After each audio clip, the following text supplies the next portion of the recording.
we traditionally take things, we make things, we put them into landfills, and we think it's environmental protection when we destroy less.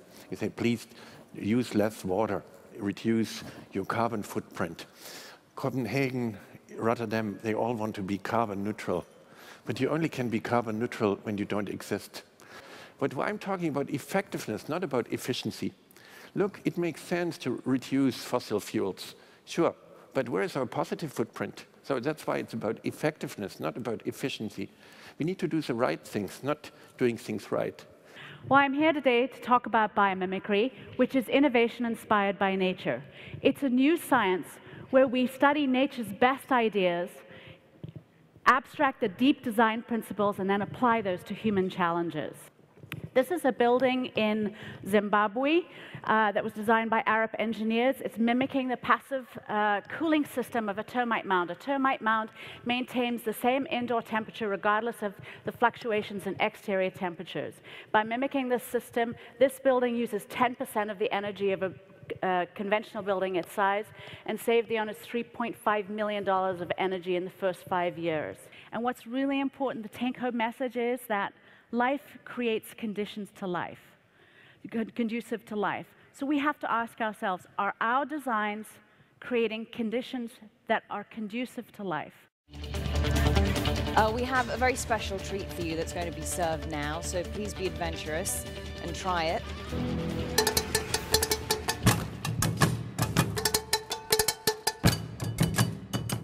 The people had a vegetable meat.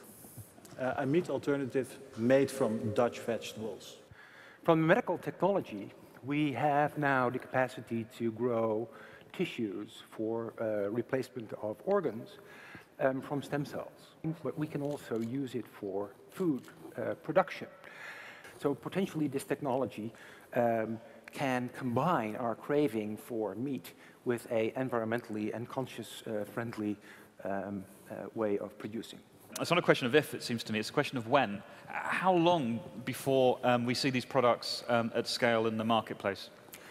Well, we are going to have that first proof of principle of that hamburger by the end of this year. So 4 numbers should stick in your mind: 2, 50, 75, and 80. So 2% of the world's surface is actually covered with cities. 50% plus are living there now, population.